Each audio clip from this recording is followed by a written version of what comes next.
Bem, eu saúdo a todos, a paz do Senhor, boa noite. Meu nome é Roberto, sou psicanalista, terapeuta familiar, e estamos trabalhando na dependência química há 42 anos. Quer dizer que estamos aprendendo permanente, e o aprendizado é com um garoto que chega com um problema, que a gente tenta ajudá-lo. Nós estamos ali em Vila Velha, há 28 anos, presidindo a Associação de Prevenção e Assistência ao Dependente de Drogas, que tem 4 eixos. Faz a prevenção através de palestras nos colégios, tentando conscientizar nossas crianças e adolescentes sobre o perigo das drogas. Nós queremos que nossos filhos e netos sejam exatamente conscientizados, para quando o seu colega oferecer a droga, ele saiba dizer, está preparado, dizer ou não. O segundo eixo é o tratamento ambulatorial, onde médico, psicólogo, terapeuta familiar, psicanalista, assistente social, está ali pronto para ajudar aquelas pessoas que queiram sair das drogas. Ok? O terceiro eixo é a reintegração social. Essas pessoas têm que ser reintegradas socialmente, e é um trabalho árduo, para o serviço social. E, por último, é a capacitação, onde temos o corpo docente que dá um curso para preparar aquelas pessoas que queiram atuar no seu campo de trabalho. Resumindo, seria isso aí. Ok? Davi? Boa noite a todos. Eu sou Davi Luna, pastor presbiteriano lá em São Luís do Maranhão, e a gente trabalha com capelania escolar, tentando fazer prevenção contra as drogas, no 2º grau, nas escolas estaduais, lá em São Luís. Além de fazer também, em parceria com a MPC, a Mocidade para Cristo, o chamado Escola da Vida, em que nós passamos uma semana nos colégios, tanto de 1º como de 2º grau, fazendo palestras sobre questões familiares, relacionamento, sexo, drogas e outras questões mais. Então, obrigado a todos. Boa noite a todos. Meu nome é Hugo, eu sou presbítero da Primeira Igreja Presbiteriana de Goiânia, sou médico e trabalho também no Hospital Universitário da Universidade Federal de Goiás. E também eu faço parte sou vice-presidente do Conselho de Administração da nossa associação do Colégio Presbiteriano de Educação de Goiânia. E é um prazer muito grande fazer parte dessa comissão e tenho aprendido muito e espero que esse fórum seja uma bênção de Deus para todos nós. Graça e paz, irmãos. Eu sou Wagner, sou pastor presbiteriano, trabalho aqui na Igreja Presbiteriana da Lapa, aqui em São Paulo, auxiliar do reverendo Jorge Alberto Canelhas. Trabalho já com dependentes de drogas há mais de 10 anos. Trabalho na prevenção em escolas. Temos alguns irmãos até que estão aqui num trabalho de evangelismo aqui na região da Cracolândia. E também tenho trabalhado numa instituição para-eclesiástica chamada Desafio Jovem. Hoje, atualmente, eu sou presidente do Desafio Jovem no Brasil, da Associação do Desafio Jovem.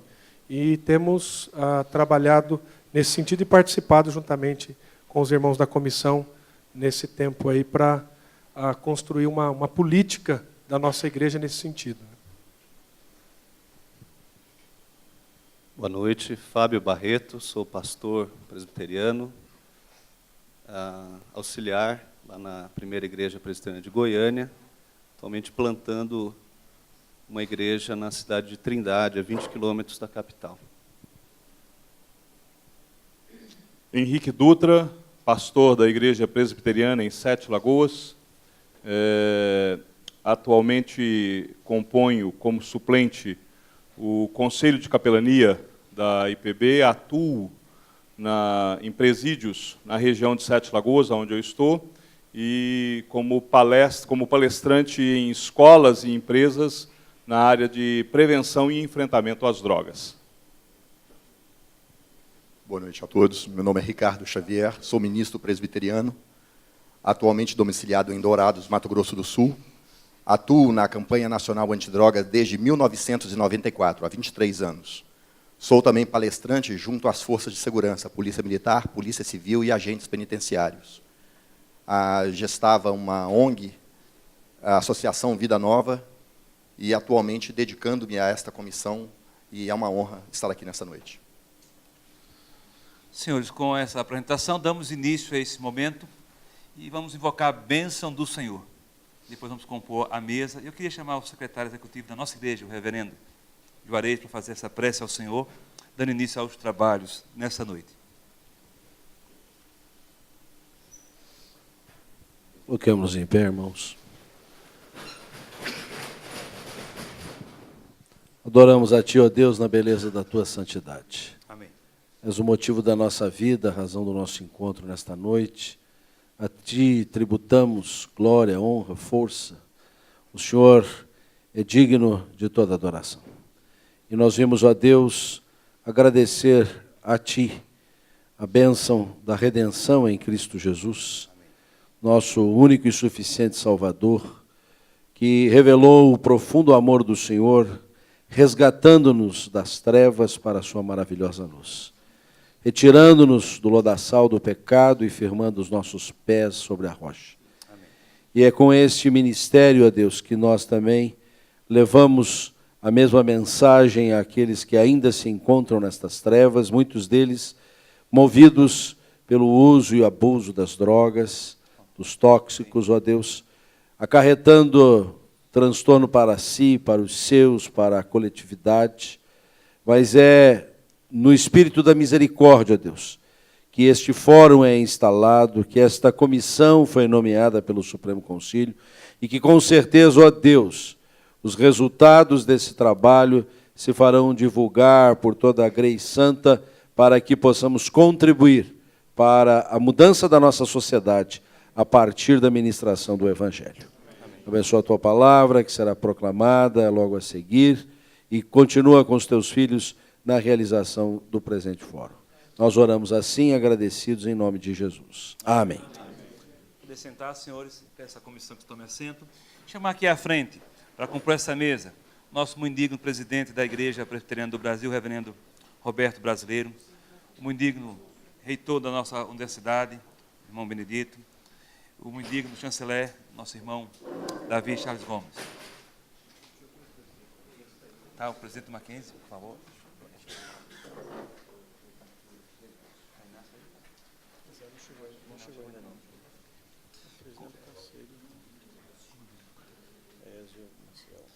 Irmão Ézio Maciel, muito digno presidente do Conselho aqui do Mackenzie, toma assento conosco também.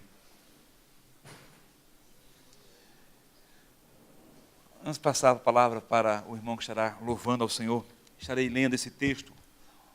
Romanos capítulo 11. Vamos tomar assento, vamos ler assentados, mesma palavra. Romanos capítulo 11. Um grito de esperança, após expor a palavra do Senhor e mostrar a graça, o apóstolo Paulo diz: ó profundidade da riqueza da sabedoria e do conhecimento de Deus, quão insondáveis são os seus juízos, inescrutáveis os seus caminhos. Quem conheceu a mente do Senhor? Ou quem foi o seu conselheiro? Quem primeiro lhe deu, para que ele o recompense? Porque dele, por meio dele, e para ele são todas as coisas. A ele seja a glória para sempre. Amém. Vamos ser edificados com cânticos de louvores ao Senhor.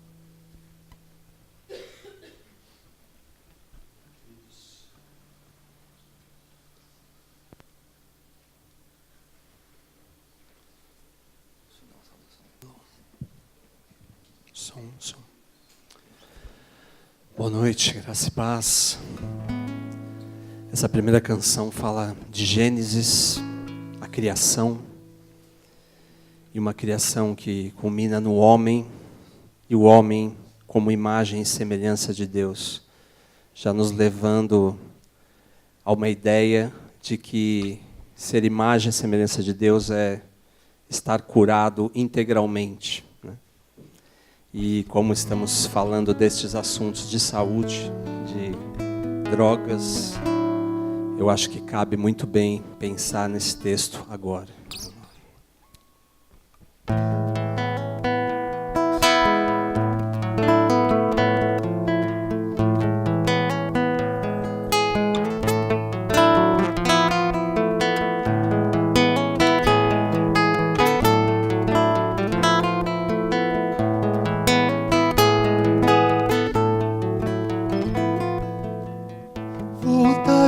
início dos tempos, tempo da criação, o Pai e o Filho movendo, o Espírito em comunhão, criando os céus e a terra, luz na escuridão.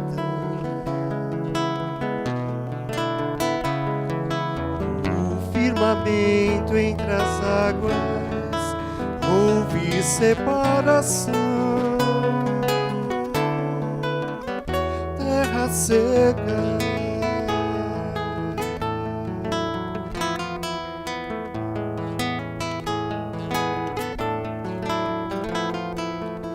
Sobre a terra brotaram sementes, os frutos e a relva. Sob os mares nasceram os peixes, as aves nos ares, mas por domínio de toda a criação, Deus em amor se nos fez conforme a sua imagem, semelhança. Alma, o sorrir, o chorar, corpo, coração a pulsar, matéria-prima da alma humana, é força de vida, sustento e alimento, a terra firme de nossas raízes é Deus, fonte da existência é Cristo. Sem Ele nada do que se fez se faria. Fonte da existência é Cristo. Sem Ele nada do que se fez se faria. Fonte da existência é Cristo. Religação, a ponte, Deus entre nós, Deus entre nós. Harmonia, harmonia, harmonia.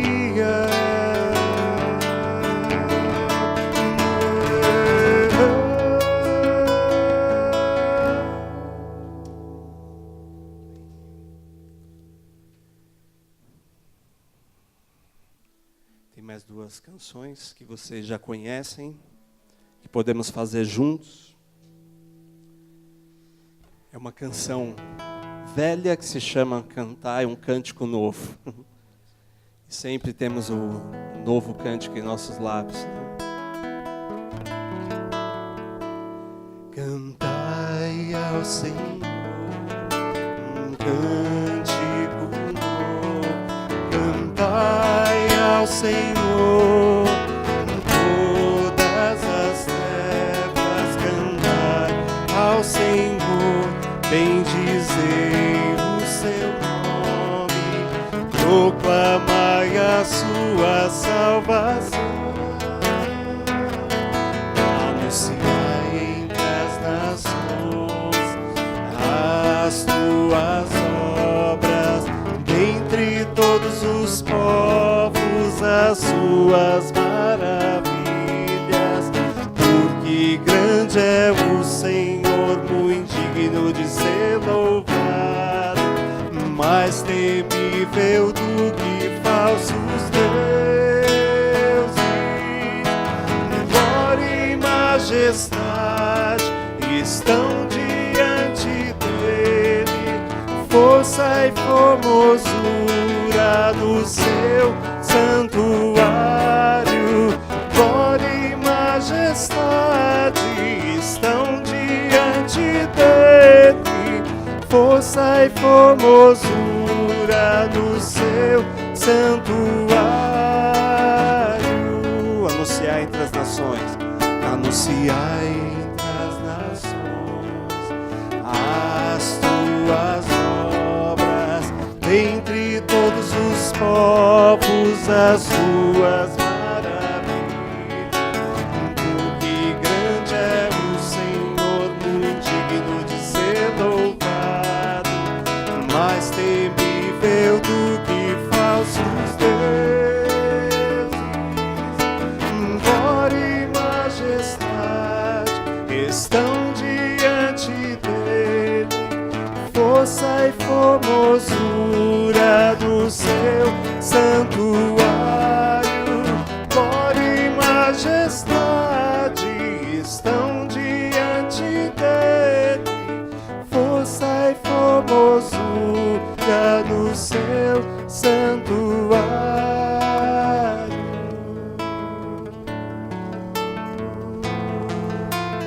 Grande Senhor, queremos o teu nome engrandecer e agradecer-te por tua obra em nossas vidas. Confiamos em teu infinito amor,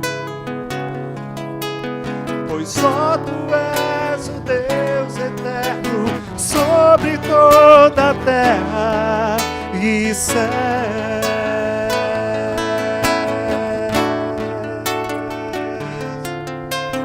Grande é o Senhor e muito digno de louvor, na cidade do nosso Deus, do santo monte. Alegria de toda a terra.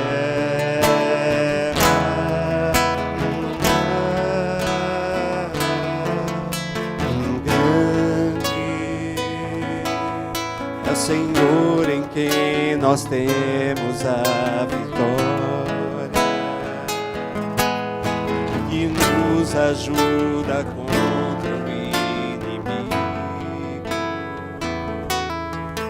Por isso diante dele nos prostramos.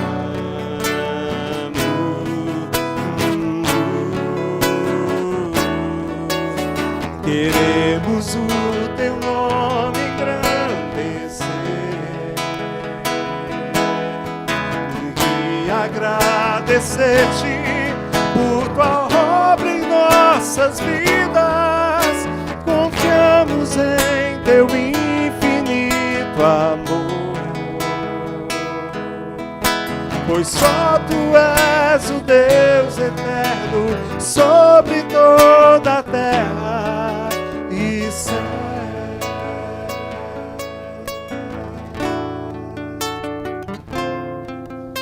E céu. Senhores, nessa noite fui convidado pela comissão para falar ao nosso coração o reverendo pastor Roberto Brasileiro. Que a boa mão do Senhor esteja com ele, que o seu coração nos fale o que o Senhor tem colocado em sua alma. Vamos orar ao Senhor pelo reverendo.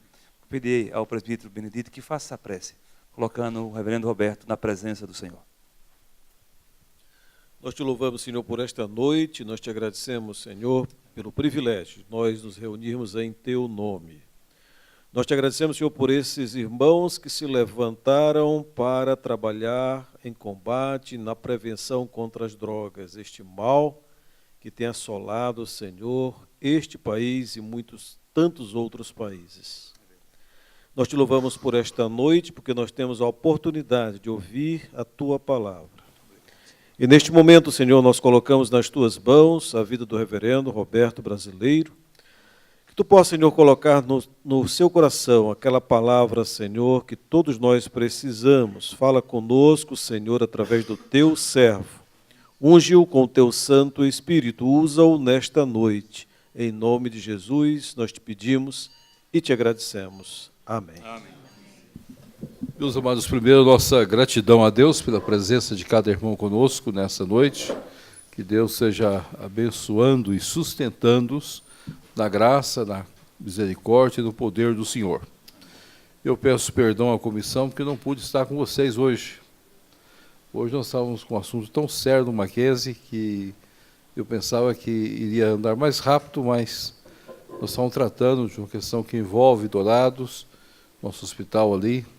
Isso toma muito tempo da gente até definir todas as nuances, as tratativas e aquilo que for necessário para a vida desse hospital evangélico de Dourados. Então eu louvo a Deus porque o Conselho tomou suas decisões, mas foi acima do tempo que nós estávamos pensando e nós gostaríamos de estar com a comissão. Então fica a nossa saudação a todos os membros da comissão. Há um dado singular, essa comissão tem 5 pastores e 2 presbíteros. Muitas vezes nossas comissões têm um número um pouco diferenciado, às vezes 4 pastores e 3 presbíteros, mas essa comissão ficou com 5 pastores e 3 presbíteros. E são dados que deixam a gente alegre. Os 2 presbíteros, o presbítero Roberto, que representa ali a região do Espírito Santo, e o presbítero Hugo, que representa o Dr. Hugo, que representa ali a região de Goiânia. São 2 presbíteros da nossa comissão. Agora, os pastores estão alinhados no Brasil todo. Tem o nosso irmão Davi Luna, que veio lá da região do Pará, da região do São Luís, Maranhão, né? Maranhão. Temos o nosso presidente da comissão, que veio de outra região do Rio Grande do Norte, nosso irmão Reverendo Romeu. Temos um representante do meu estado, isso é uma alegria para nós. Um representante do Mato Grosso, também é uma alegria para nós, Mato Grosso do Sul. Então nós temos irmãos variados e outro representante de São Paulo, 2 representantes de São Paulo, né? Você é de São Paulo, o mais jovem. São 2 representantes de São Paulo. Isso não, Goiânia também, né? Representa Goiânia. Lá paulista que mora em Goiânia. Então a gente às vezes lembra das origens. Então nós louvamos a Deus pelos pastores, louvamos a Deus pelos presbíteros, louvamos a Deus por cada irmão, por cada irmã que está conosco nesta oportunidade. Quando nós olhamos essa questão de enfrentamento da questão da droga no Brasil, e não é o Brasil só que está envolvido com essa área, vamos lembrar que a droga é considerada o 3º crime mais valoroso do mundo. O primeiro é o tráfico humano, o segundo o tráfico de armas. Hoje é disputado, alguns chegam a dizer que o tráfico de armas esteja em primeiro lugar e o tráfico humano esteja em segundo lugar. E em terceiro lugar está o tráfico de drogas. E nós sabemos que o tráfico de drogas hoje está sendo muito discutido. Possivelmente, daqui a alguns dias, nós vamos ter de cuidar disso também no Brasil. Então, eu fiquei alegre quando o presbítero Romeu disse para nós que a comissão pretende propor que seja, de fato, um conselho, dados as nuances e as necessidades para o período que vem de enfrentamento. Há, ao redor nosso, propostas de algumas drogas tornarem drogas legais. Isso vai ser matéria a ser discutidas. E nós temos que estar preparados para isso. Nós muitas vezes não antecipamos os nossos debates. Nós deixamos acontecer as coisas para depois levantar as nossas vozes. E quando a gente levanta as vozes, a gente perde bastante no caminho. Então eu creio que vai ser um debate que vai envolver muita sociedade brasileira, está presente aqui no país vizinho nosso, Uruguai, está presente em outros países, já fez parte de políticas debatidas no Brasil e faz parte de programas de governo tornar algumas drogas legais. Esse é um fato que chama-nos a atenção. Até onde nós vamos entrar nesta área e até onde nós vamos ter uma palavra diferenciada nesta hora. Mas a nossa matéria de estudo, a convite do Reverendo Romeu, foi trazer uma palavra devocional. E preparando vocês para o enfrentamento deste momento de drogas no Brasil e no mundo, eu gostaria de convidá-los para um texto bastante conhecido, que ele envolve um preço que nós pagamos. quando nós de fato vamos exercer o nosso ministério. O texto é a parábola do bom samaritano, registrada em Lucas capítulo 10, a partir do verso 25. Certa ocasião, um perito na lei levantou-se para pôr Jesus à prova e lhe perguntou: Mestre, o que é preciso para fazer para herdar a vida eterna? Como está escrito na lei? Respondeu Jesus: Como você a lê? E ele respondeu: Ame o Senhor, o seu Deus, de todo o seu coração, de toda a sua alma, de todas as suas forças e de todo o seu entendimento, e ame o seu próximo como a si mesmo. Disse Jesus: Você respondeu corretamente, faça isso e verá. Mas ele, querendo justificar-se, perguntou a Jesus: E quem é o meu próximo? Em resposta, disse Jesus: Um homem descia de Jerusalém para Jericó, quando caiu nas mãos de salteadores, ou de assaltantes. Estes lhe tiraram as roupas, espancaram-no e se foram, deixando-o quase morto. Aconteceu estar descendo pela mesma estrada um sacerdote, quando viu o homem passar pelo outro lado, e assim também um levita. Quando chegou ao lugar e o viu, passou pelo outro lado. Mas um samaritano, estando de viagem, chegou onde se encontrava o homem, e quando o viu, teve piedade dele. Aproximou-se, e enfaixou-lhe as feridas, derramando nelas vinho e óleo. Depois colocou-o sobre o seu próprio animal, levou-o para uma hospedaria e cuidou dele. No dia seguinte, deu os 2 denários ao hospedeiro e lhe disse: Cuide dele. Quando eu voltar, lhe pagarei todas as despesas que você tiver. Qual desses 3 você acha que foi o próximo do homem que caiu nas mãos dos assaltantes? Aquele que teve misericórdia dele, respondeu o perito da lei. Jesus lhe disse: vá e faça o mesmo. O Pai, fala ao nosso coração e às nossas vidas nesta hora. Transmita a nós o teu ensino sagrado, ministra para cada um de nós, para que nós coloquemos em prática o teu ensino e sejamos fiéis diante do Senhor. E em nome da tua palavra, e em nome do teu Filho Jesus, é que nós oramos. Amém. Amém. Meus queridos, diante de nós está um texto muito interessante de Jesus Cristo. Havia um questionamento, e o questionamento foi muito claro: o que eu devo fazer para ter a vida eterna? Jesus levou o homem a pensar um pouco sobre a sua própria posição, a sua reflexão, e ele então disse: eu devo amar o Senhor, devo amar o meu próximo, devo de fato praticar o amor adequadamente. Aquele homem havia respondido bem, mas Jesus continua dizendo: vai então e pratique, faça isso. Mas ele entendeu que não era um ato dele. Mais tarde Jesus vai explicar isso, que quem não nascer de novo não tem condições de amar, não tem condições de entender, não tem condições de viver uma vida na prática do Evangelho. Mas aquele homem, não sabendo o que responder a Jesus, fez a pergunta direta: mas Senhor, eu não sei quem é meu próximo. Quem de fato é o meu próximo?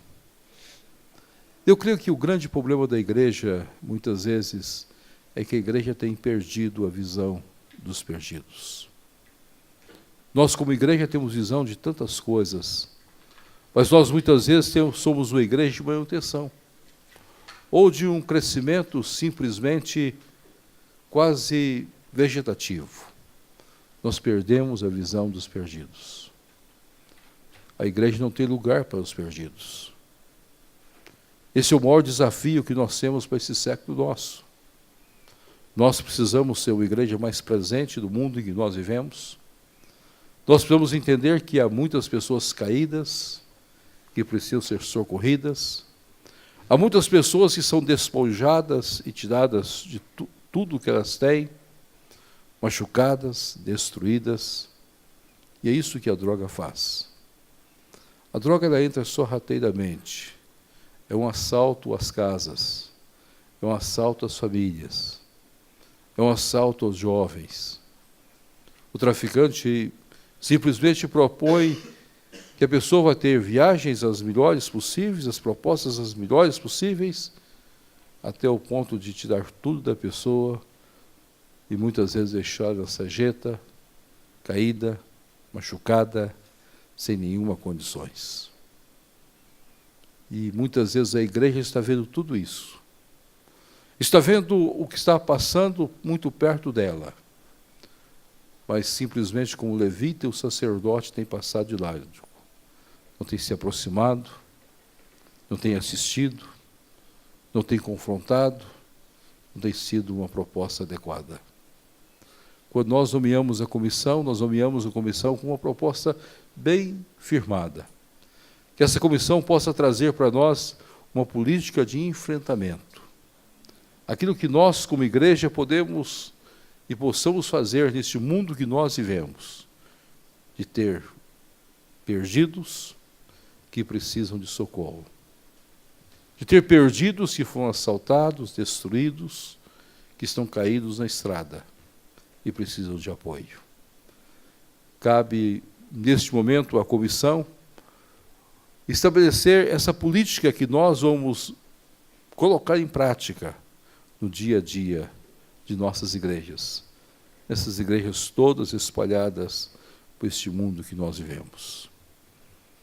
Nós não queremos ser sacerdotes nem levitas. Nós não queremos ser de um evangelho simplesmente de olhar. Nós queremos ser de um evangelho que tenha a visão do caído, que tenha a disposição de estar com o caído. Mas quando nós temos a visão do caído, há 3 coisas básicas que acontecem conosco. E eu creio que qualquer política passa por essas 3 coisas. E creio eu que esta é a grande dificuldade. Nós precisamos ter coragem de abrir mão das nossas próprias vidas. Não há como envolver com o caído se nós não abrirmos mão das nossas vidas. Nós perdemos toque completamente. Necessário nós darmos mais de nós.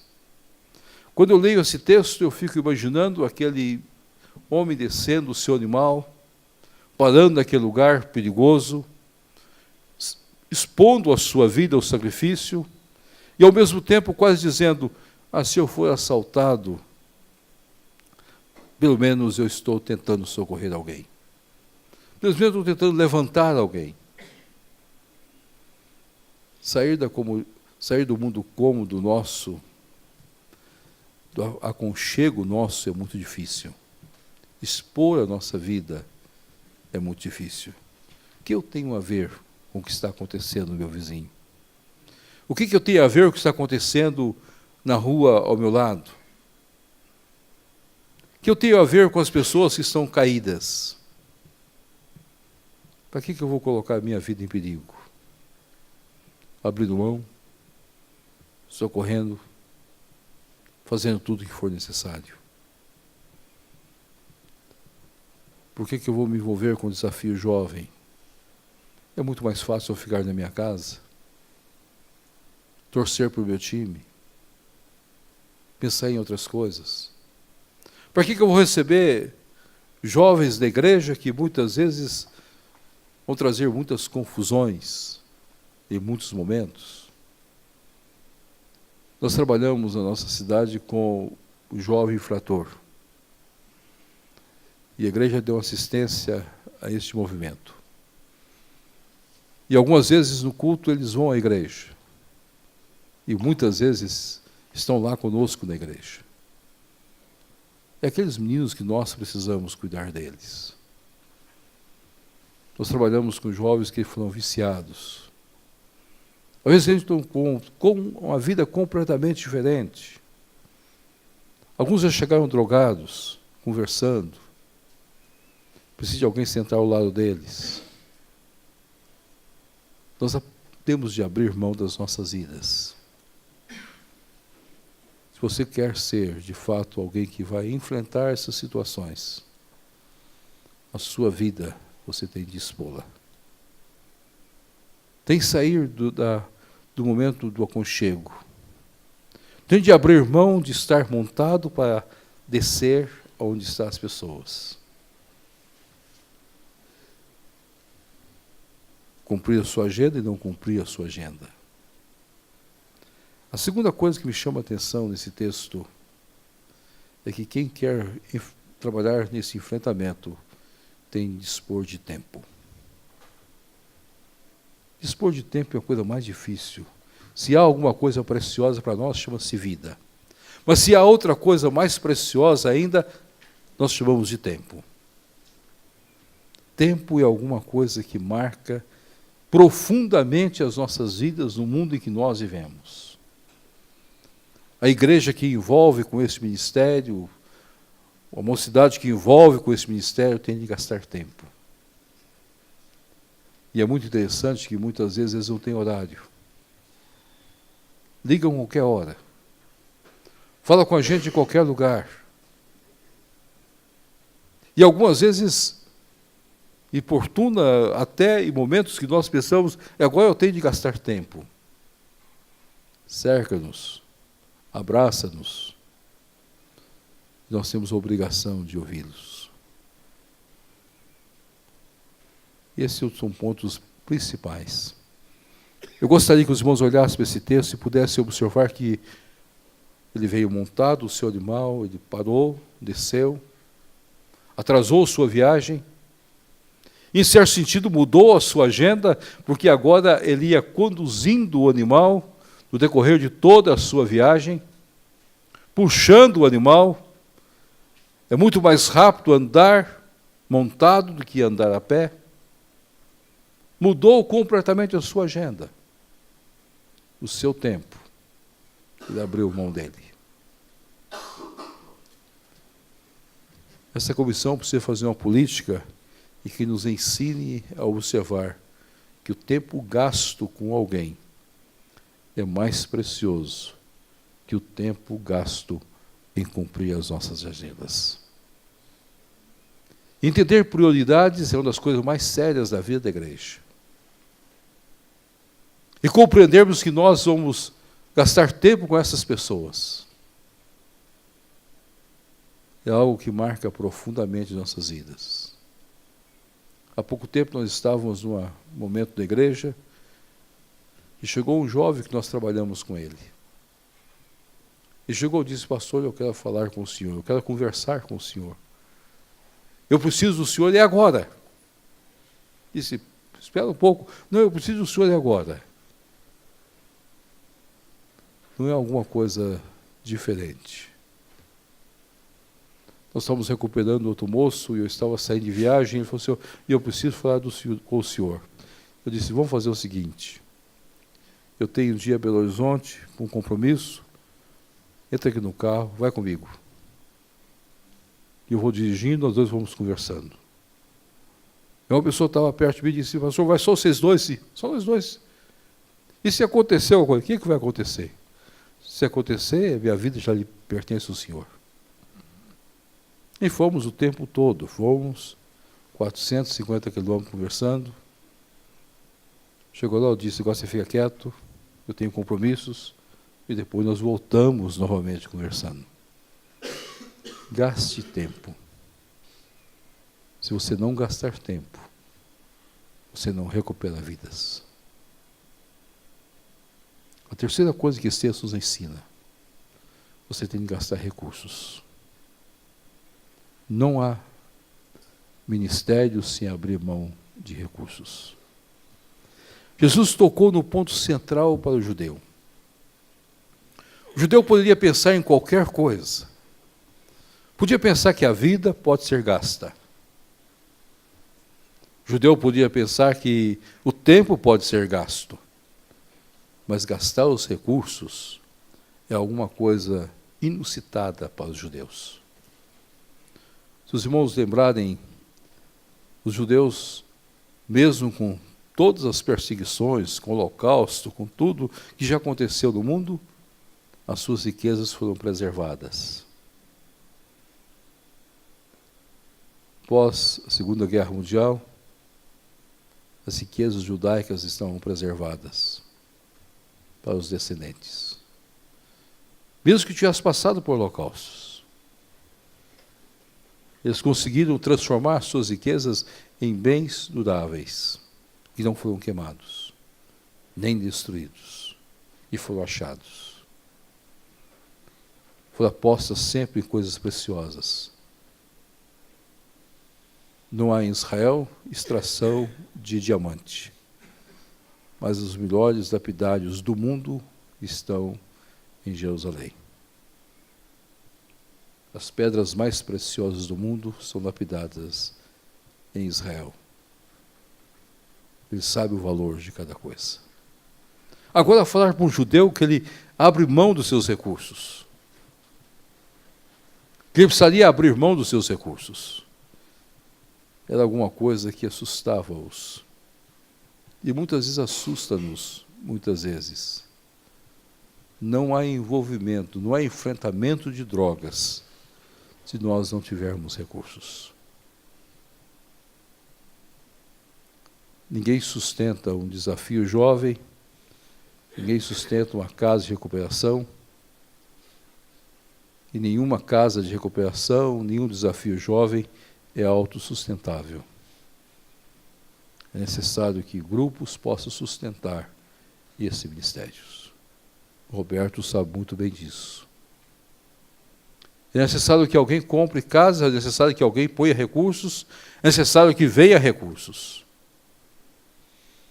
E nós não temos recursos federais, nem estaduais e nem municipais que vão resolver esses problemas.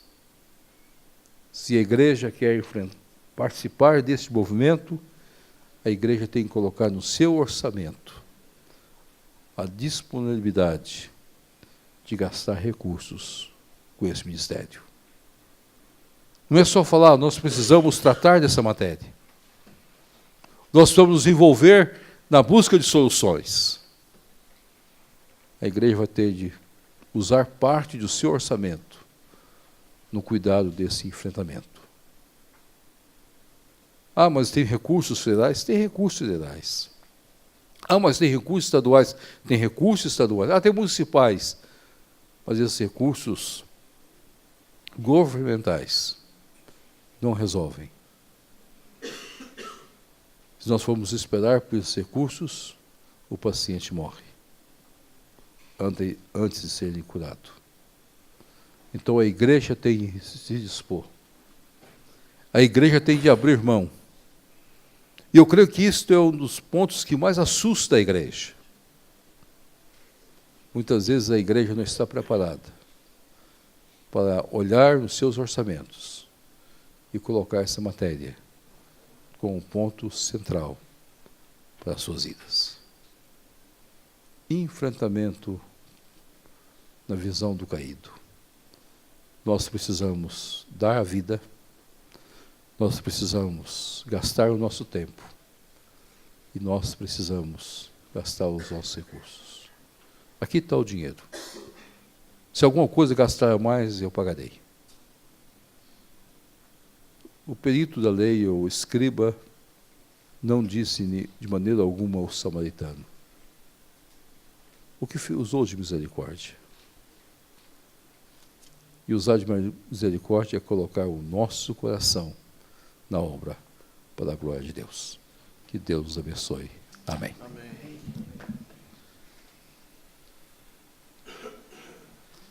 Queria convidar aqui o presbítero Rodolfo, membro da comissão, a agradecer a Deus por essa palavra anunciada ao nosso coração e que esse tripé que nos foi desafiado, o coração desafiado para gastarmos nossa vida, o nosso tempo e o nosso dinheiro, não em coisa vã, mas na obra do Senhor, e a obra do Senhor está no próximo também.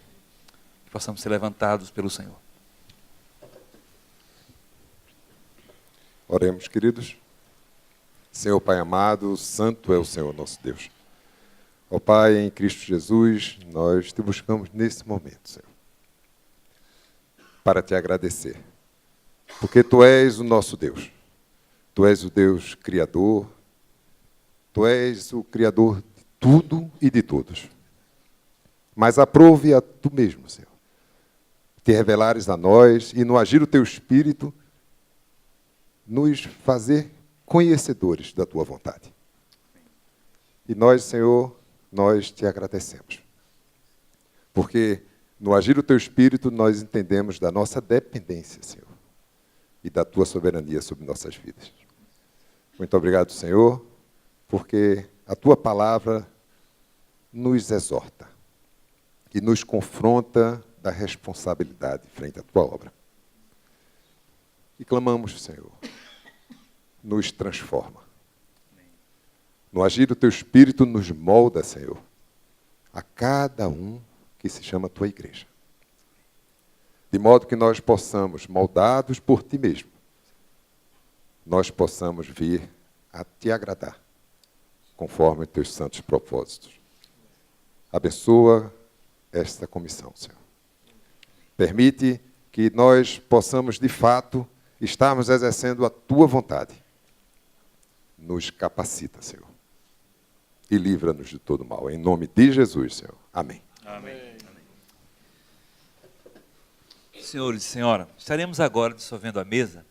Vamos ter agora a seguinte dinâmica. Vamos ouvir uma palestra com o reverendo Davi Charles Gomes, que estará falando sobre as motivações do coração.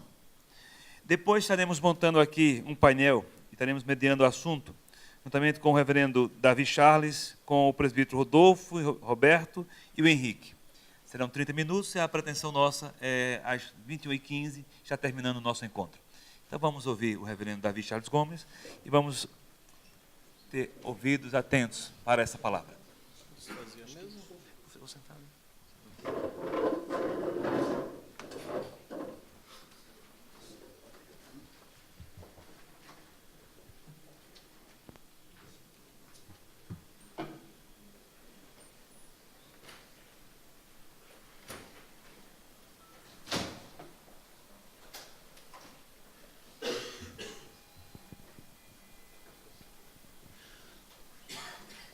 Doutor Romeu, eu não aprendo mesmo, viu? Às vezes tem coisa que toda vez que acontece isso daí, eu tenho certeza que da próxima vez eu vou lembrar.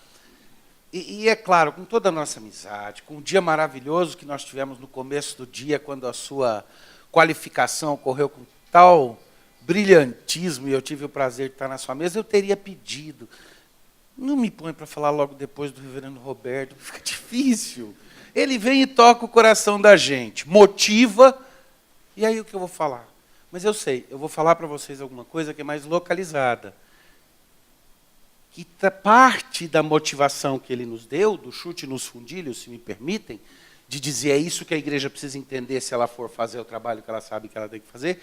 E eu quero trabalhar essa questão de motivação, e especificamente ligado à questão dos narcóticos. Agora eu vou fazer uma coisa um pouco arriscada. Quando eu era menino, uma vez, eu me encrenquei muito com meu pai, porque um presbítero da igreja do meu pai chegou para o meu pai para falar qual era a base do sermão que ele planejava pregar. O papai estava preparando os presbíteros para pregarem, para ter uma igreja onde presbíteros docentes e regentes pregavam. E esse presbítero que estava sendo preparado era um homem de muita distinção, e ele então chegou e falou: pastor, eu queria compartilhar o sermão que eu estou preparando para pregar na igreja. E eu era menino, pivete mesmo. Foi aqui em São Paulo, não vou falar igreja, senão já fica arriscado. Mas com os meus 9 e 10 aninhos de vida, eu já tinha interesse nessas coisas, fascinação. Então, eu pedia para o papai me ensinar como é que faz para entender um texto da Bíblia. Eu estava na escola aprendendo a fazer análise sintática, ele estava ensinando a fazer análise sintática da Bíblia, que é, os pastores e hermeneutas aqui sabem comigo, que é como a gente chega ao que o texto diz, né? O que ele significa a gente trabalha depois, mas o que ele diz é uma boa análise sintática, no original de preferência ou no vernáculo. E esse homem chegou para o papai e disse: então, pastor, eu vou pregar o meu sermão no próximo domingo sobre evangelização. O papai falou: ótimo, a igreja precisa ouvir sobre isso. Ele falou: meu sermão terá 3 partes, será presbiteriano. A primeira parte será como é que o pecado entrou no mundo. O pecado entrou no mundo mediante Eva. Por isso, Eva. Mas a segunda parte do meu sermão será o fato de que o evangelho é aquela mensagem que os próprios anjos gostariam de perscrutar e não conseguem. Evange, de ângelos. E a terceira parte do meu sermão será que a evangelização na igreja determina ação. Então, evangelização. E eu comecei a rir em voz alta. E eu apanhei por causa disso, porque eu tinha que ter calado a boca ali, que menino... Eu vou arriscar e vou brincar um pouco com palavras, fazer essa associação de palavras. Não vou tentar falar de evangelização, mas eu vou fazer uma associação que eu acho que é devida. A primeira coisa é, quando você olha para o termo narcótico, que vem do grego mais diretamente narcum, mas que está no mesmo campo semântico que Narciso, aquele que se apaixonou por si mesmo, está no mesmo campo semântico de sono. A gente tem no português narcolepsia, uma doença do sono. Esse termo, que está nesses mesmos campos semânticos, sempre teve o significado que, no geral, em sua raiz, é o significado daquilo que anestesia os nossos sentidos. Daquilo que produz dormência, daquilo que nos torna incapaz de interagir corretamente ou interagir de forma 100% intencional com o mundo ao nosso redor. Por que o narcisismo entra aí também? Não é difícil pensar. O narcisismo é estar tão em si mesmado que eu perco a capacidade de olhar para o mundo com objetividade. Caetano descreve isso dizendo: Narciso acha feio tudo que não é espelho. E esse narcisismo é parte essencial da cultura moderna. Notem que eu estou fazendo uma grande sopa, né? Agora eu vou melhorar essa sopa para vocês. Vocês sabem que a Bíblia fala muito pouco de forma direta sobre drogas? A Bíblia fala que o corpo é templo. A Bíblia fala que nós somos o templo do Espírito coletivamente, que devemos preservar. A Bíblia fala: não vos embriagueis com vinho no qual há dissolução, mas enchei-vos do Espírito. Então, de forma indireta, ela nos dá base para entender. Mas sabe que são poucas as vezes nas quais ela pega e fala diretamente de narcum? Não tem. E de um outro termo que serviria para o que nós dizemos quando falamos de drogas. Sabe qual que é o termo? Farmaquei. De farmácia, de farmacótico. Esse termo aparece na Bíblia, em Apocalipse 5 vezes, e uma vez em Gálatas. Aparece também uma vez, eu acho que em Efésios, no capítulo 5. Mas em Gálatas 20, ele aparece de uma forma muito interessante. Agora, um prêmio para quem me disser como é que ele aparece quando o termo farmacói, ou as suas variantes, é usado na Bíblia, como é que ele aparece no português? Alguém tem uma ideia? Feitiçaria. Que incrível a ligação. Porque, obviamente, quando você está falando de narcum, do narcótico, você está falando daquilo que anestesia e tira a nossa capacidade dos sentidos. Quando você fala, o que automaticamente não quer dizer que seja errado. Tá? Faz uma operação sem tomar uma anestesia, sem tomar um narcótico. Tenta lidar com uma crise de nervo ciático sem tomar um narcótico. Agora, ao mesmo tempo, a gente percebe o risco dessas coisas. Tive pedras no rim, passei uma, doeu muito. Estava nos Estados Unidos e fui tratado num hospital muito bom. Estava em viagem. E o médico, então, me deu um remédio e disse: o senhor vai ter muita dor, tome esse remédio. Eu tomei 2 vezes e não tomei de novo.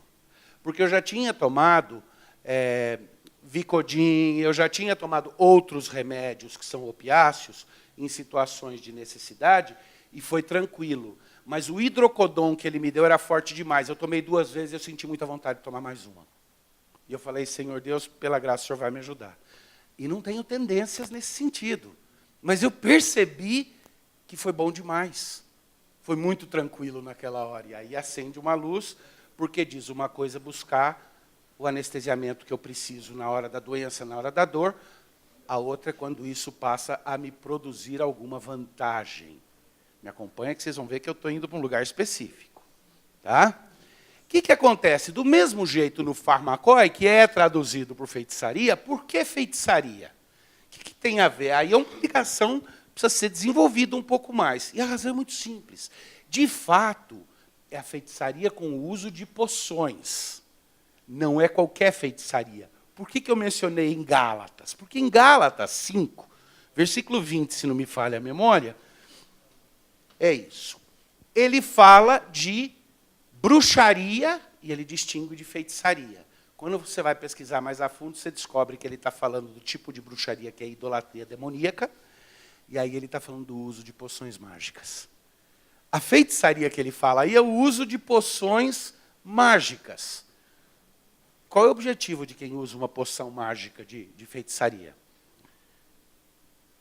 Exercer controle sobre o estado natural das coisas para seu benefício. Qual é o conceito correto do uso de farmacói geral que nós fazemos? O uso de elementos químicos do mundo de poções para resolver problemas do meu corpo, para aliviar a dor, para produzir cura. E quando eu uso isso para produzir as alterações que eu preciso? Bom, é óbvio, aqueles de vocês que trabalham com recuperação de drogados, que trabalham nesse campo, sabem que é muito comum haver uma mistura entre misticismo e uso de drogas. Onde é que foi desenvolvido o LSD? Alguém lembra? Na Escola de Teologia da Universidade de Harvard, pelo Timothy Leary, que desenvolveu o LSD com o objetivo de que era para expandir a mente, para poder ver a Deus, foi expulso da Escola de Teologia de lá e veio passear no Brasil. E pela primeira vez ensinou a técnica de mergulhar a camisa no ácido e vender nas festas os pedacinhos da camiseta, que tinha ácido ressecado, ácido lisérgico ressecado lá dentro. No México é muito comum até hoje, nós estamos acostumando ainda no Brasil com o uso do chá de ayahuasca, né? No México, há quanto tempo que eles estão usando o peyote? E tem uma ligação religiosa forte. Quem leu Carlos Castaneda sabe disso. Isso é bem comum em vários contextos. Mas eu não creio que a ligação que a Bíblia está fazendo ali, ao usar esse termo, é necessariamente, somente, a ligação explícita entre o misticismo e a feitiçaria mística e o uso. Eu acho que ela está colocando tudo isso num campo conceitual que diz respeito à manipulação e transformação daquilo que está ao meu redor para tentar efetuar uma mudança em mim. Parece o contrário, não é? Não, eu uso a droga para mudar como eu percebo as coisas. Sim, mas eu estou querendo mudar como eu percebo as coisas. O fato de que eu sei que quando eu descer daquela viagem as coisas vão estar do jeito que está é irrelevante. Pelo menos por um tempo eu as experimentei e percebi numa situação diferente. O que motiva a droga? Bom, vamos lá. Pode não ter muita coisa, mas tem uma que nós e o Milton Nascimento concordamos, tá? Como teólogos. É ele que diz assim: coração é o meu tambor do peito, meu amigo cordial. Fez de mim um amador, que por um carinho sobe até o Redentor. O rio que corre em mim vem dessa nascente, que é o seu leito natural. O amor que existe em mim vem desse caminho da vida que ele me traçou. Ele quem? O meu mestre é o coração, meu tambor do peito, meu amigo cordial, que fez de mim um amador que por um carinho sobe até o Redentor. Porque o rio que corre em mim vem desse caminho que ele me tratou. Meu mestre é o coração. Ele está errado, porque quando ele pensa em coração, o conceito dele de coração é aquele conceito que opõe coração à razão. O conceito bíblico de coração, para os pastores que estão aqui, a gente sabe que, quer você fale de cardia, ou quer você fale de lever, o termo principal usado no Antigo Testamento e usado no Novo Testamento, você está falando de algo que envolve volição, raciocínio e emoção. Mas a Bíblia é clara, a fonte de tudo está no coração. E os motivos do coração, Pascal, quando ele disse, o coração tem razões que a própria razão desconhece, ele só não acertou na mosca porque ele podia ter dito, o coração é feito de razões essenciais que a própria razão não é capaz de conhecer. Só tem razões o coração. É no coração que estão as fontes da vida. Jesus falou isso. E é no coração que ocorre o problema que leva pessoas a transformarem drogas em drogas. Drogas que deveriam produzir saúde em drogas que aprisionam. A se viciarem em coisas as mais diversas. Porque a narcose, o narcum, ele pode ser facilmente produzido com elementos químicos, ele pode ser produzido com aquilo que você cheira, injeta, fuma, ou o que quer, ou bebe, ingere, mas ele também pode ser produzido de outras formas. Formas que podem até, vamos dizer assim, elas são menos ruins e elas são, assim, coisas que a gente teria dificuldade em dizer que está errado. Mas pode não parecer, porque o sobrepeso parece negar isso, mas eu já fui corredor que nem é o meu amigo José Inácio. Eu já tive época da minha vida que eu corria 10 quilômetros por dia. Tá bom, quando eu era pequenininho, não, brincadeira. E eu me lembro como vários de vocês, sei que o Juarez também já foi de correr muito e tudo. Corre até hoje? 50 por dia. O senhor corria bastante, eu lembro disso. Todos nós sabemos o que é a experiência que eles chamam de runner's high. O high do corredor. Quando você está com o corpo bem em forma, depois de uma certa corrida, há um derrame de endorfinas delicioso no corpo. Há um prazer viciante, que se você ficar sem correr, é que ninguém vira e fala, eu sou viciado em corrida, preciso ir para uma clínica de reabilitação. Mas o corpo acostumou com um derrame específico de endorfinas. Nesse caso, é tão positivo o benefício que traz, que a gente não vê risco, não vê...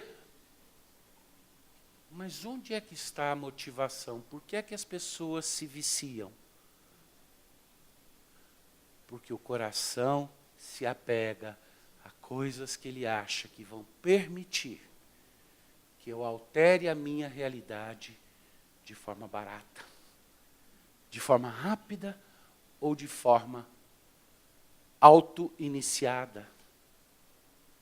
Entenda, o vício da droga, ele é uma tentativa de controle.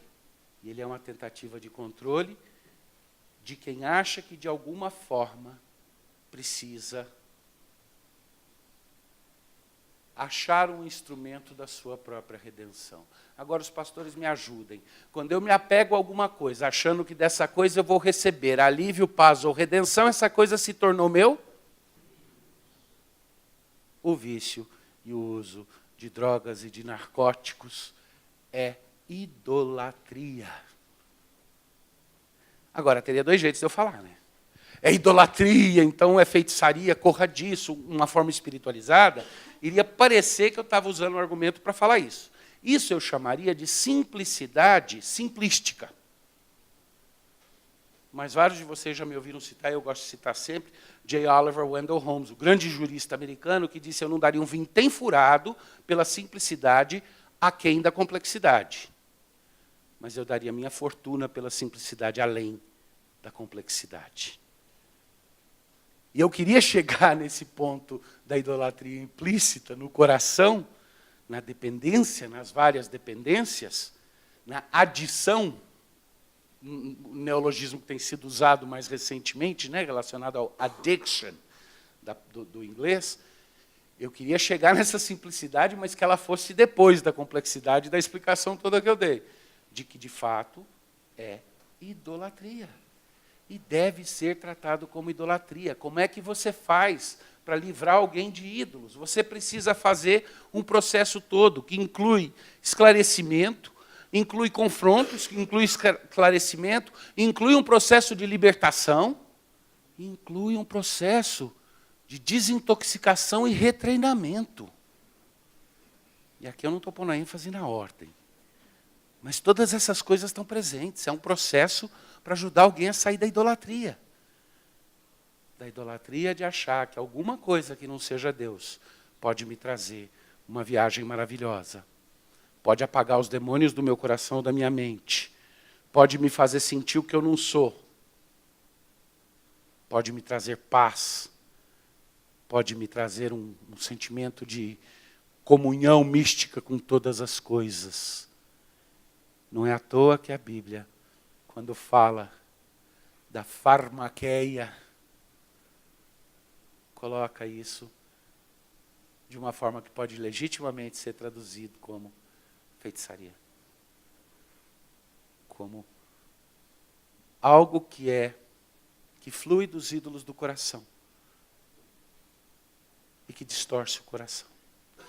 O duro é que a destruição que esse tipo de idolatria faz é muito difícil, porque existem ídolos que são ídolos mantidos à força. Eles demandam demais. Você gasta muita energia para mantê-los, mas é uma energia consciente. É como aquele auto-engano que para você manter, você gasta uma energia mental tão grande que a qualquer hora ele pode vir à tona e você descobrir que está se auto-enganando, né? É como se você resolver... se eu disser assim, eu sou o cara mais bonito do mundo, eu preciso parar de olhar para o espelho. Vai ser tanto esforço que um dia eu vou escorregar e na hora que entrar no banheiro eu vou olhar no espelho. Aí a máscara cai, porque eu descubro que o rei está nu.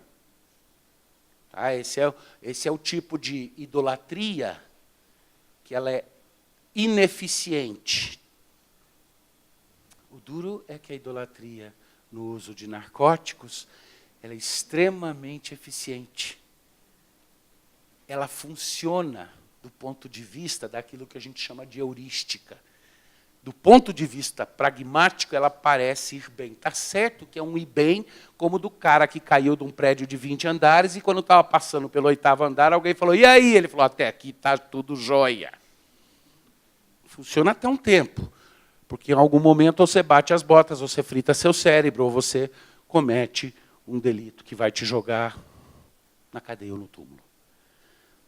Mas por muito tempo ela parece ser eficiente. Você morre devagarzinho e não percebe que você está podre, que está caindo aos pedaços, que as coisas que você está destruindo a vida de todo mundo.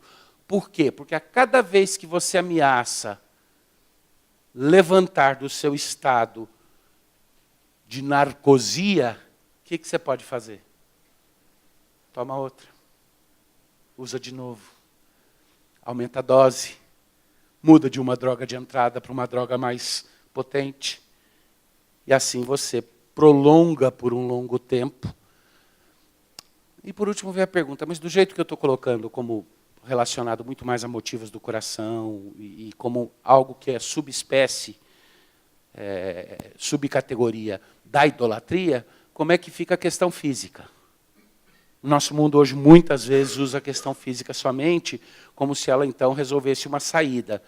A tentativa disso, eu suspeito, é porque aquilo que a gente disser que tem fundo físico tira o peso moral, tira a obrigatoriedade moral. O que é falso, né? Porque se você pegar duas pessoas e pegar um certo apetite que pode ser bom ou desordenado, ele seria perigoso. E essa pessoa tiver a química do corpo de uma forma que faz com que esse apetite seja muito forte, e essa outra pessoa a química diferente, onde o apetite é mais moderado, ainda que exista. Só porque um quimicamente está tendente mais do que o outro, quer dizer que qualquer um dos dois estaria mais justificado que o outro se cometesse um crime de abuso, por exemplo, ou de agressão a uma pessoa.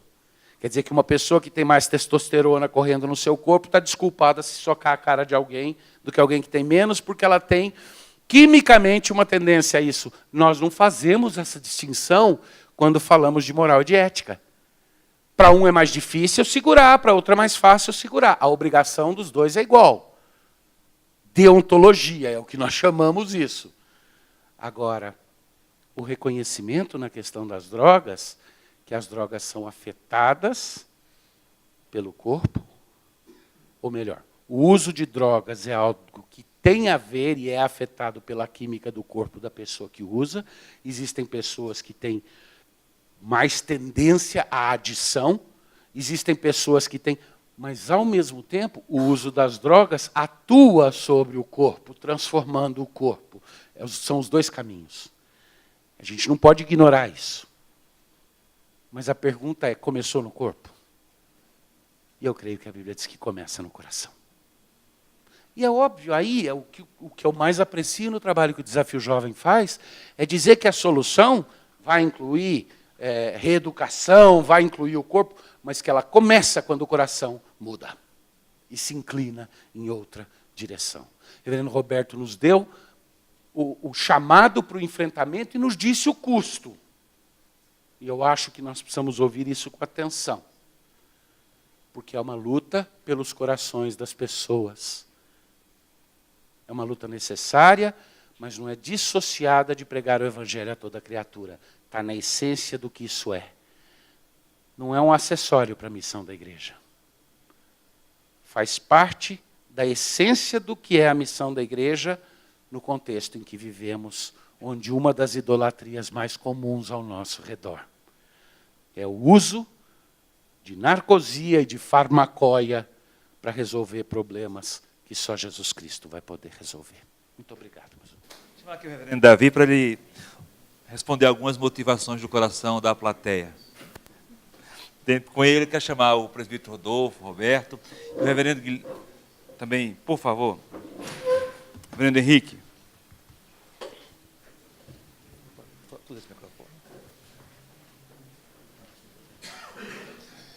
Reverendo Roberto, vamos motivar o coração também. Vem aqui, vai que... Quiser vir aqui assim. Vai ter pergunta para o senhor também.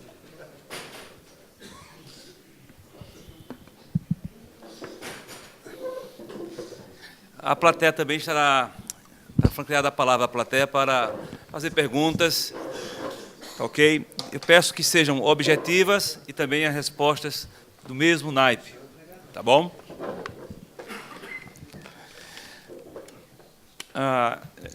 Provocando aqui a plateia, provocando aqui a mesa, vai para o irmão Roberto, presbítero Roberto, 40 e poucos anos que vive com o tratamento com pessoas envolvidas com as drogas. Aonde é que a motivação do coração tem sido provocada e tem trazido uma resposta negativa pelo Evangelho? O Evangelho provoca. Aonde é que está sendo a falha? Se é que podemos falar da falha. Quem chegou primeiro? Veja só, quem chegou primeiro? Uma pergunta que todo mundo quer saber. Vocês sabiam que está na Escritura a informação de primeiro homem que usou drogas? Sabia disso? Hein? Se alguém abrir aí Gênesis capítulo 9, versículo 21, alguém pode ler para a gente aí? Gênesis capítulo 9, versículo 20, 21, nós vamos ter o registro do primeiro homem que usou droga no mundo. Isso quer dizer o seguinte, que as drogas não é uma coisa do nosso tempo. Ela vem acontecendo há mais de 6.200 anos antes de Cristo. Os chineses e outros usavam. E aí, dá para ler aí, o reverendo Wagner? Bem alto. Sendo Noé lavrador, passou a plantar uma vinha. Bebendo do vinho, embriagou-se e se pôs nu dentro da sua terra. Aí nós temos o primeiro caso no mundo. O que é a droga? A droga é tudo aquilo que, né, tira a gente da consciência. Pode ser álcool, pode ser cocaína, pode ser qualquer coisa. Né? Nós temos o primeiro caso. Enfim, a sociedade, não teve nenhuma sociedade até hoje que não teve a droga como no seu sistema. Toda a sociedade tem. E cada um no seu ângulo. Os índios, através do místico, o palestrante brilhantemente falou da ayahuasca. A ayahuasca, ela já está no Brasil há mais de 35 anos. No Acre, eu tive o prazer de ver grupos, borboleta azul, entendeu? Pegando aquele cipó, fazendo chá, né? E tomando e ficando, entrando no êxtase, porque as pessoas querem o transcendente, né? Ficar totalmente ligado ao mistério. Então, o homem sempre quer preencher o vazio, a busca do vazio. Ele tem um vazio dentro dele que quer buscar. Uma pessoa que passa por um casamento aí, numa situação difícil, ele não veio equilíbrio, o álcool está aí para, né, esperando para tentar anestesiar, que ele falou do narcótico, né? Para anestesiar, ele vai procurar o álcool para anestesiar a sua dor. E, enfim, a droga sempre se apresentou como um anestésico do homem, porque o homem tem um grande vazio. E para preencher o coração do homem, nós sabemos, não é isso? Por isso que eu digo que nenhum trabalho da igreja pode ser comparado à área social, porque a área social quer tirar as pessoas, quer fazer alguma coisa, mas não apresenta Cristo como Salvador. A igreja tem que tratar fisicamente, através do médico, os doentes precisam ser tratados do médico, fisicamente e espiritualmente. Por isso que o tratamento dado pela igreja tem que ser completo. O tratamento que Cristo oferece ao homem é completo. Então, se a igreja que está se levantando agora, eu só Eu estou nesses 42 anos aí, pertenço a vários conselhos, e o poder público faz de tudo para tentar fazer uma coisa, mas eles não têm condições, com todo respeito, entendeu? O poder público não pode dar a solução do problema, sabe por quê? Porque só o Evangelho de Jesus é capaz de transformar o homem, e através da conversão, só isso. Então, qualquer metodologia, qualquer situação, morre na praia. A Justiça Federal fez um movimento aí de justiça terapêutica, um movimento nacional que ia fazer isso, fazer aquilo. Cadê? Nasceu e morreu, não teve recurso nenhum, porque falta exatamente isso. Algo que transforma o coração do homem só é o Evangelho. Então, qualquer tratamento tem que tratar o corpo, o médico, o psicólogo é importante, a ciência social é importante, mas o Evangelho tem que estar presente para ver a transformação. Ok. Presbítero, eu posso pegar Fique à vontade. um gancho aqui? Presbítero Roberto, eu entendo que a igreja tem uma oportunidade grande, que não pode deixar passar. Porque, como o presbítero falou, o homem precisa ser visto como um todo. Ele precisa dessa atenção.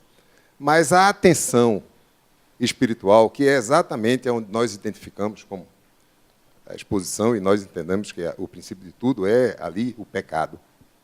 Só a igreja pode exercer essa atividade conduzindo a Cristo.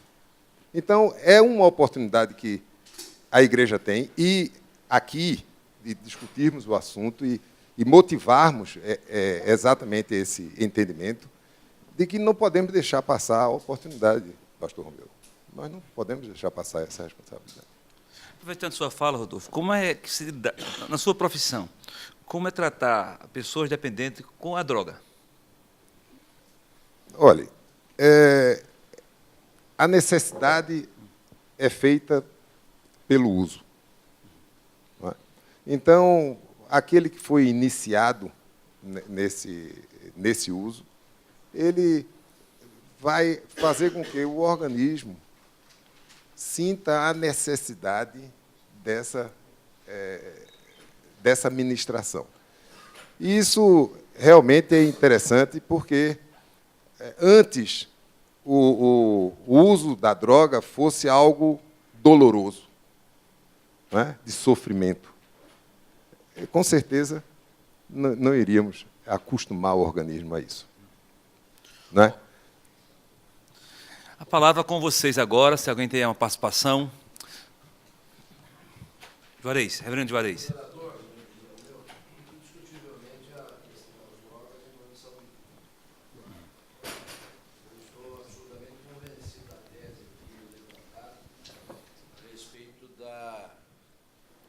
Do plus que nós temos, que não é só para os usuários, mas é para toda criatura humana que é o Evangelho. Mas nós não podemos negar o trabalho laborioso que instituições não evangélicas, não cristãs, não religiosas, públicas ou não, fazem a respeito desse trabalho.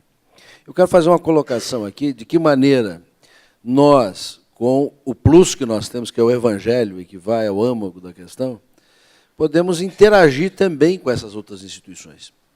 Eu tenho tido uma experiência muito interessante nisso na nossa cidade, porque nós somos recorridos por estas instituições que dizem assim, ó, não estamos conseguindo, venham nos ajudar. Porque eu fico com medo um pouquinho da gente ser refratário.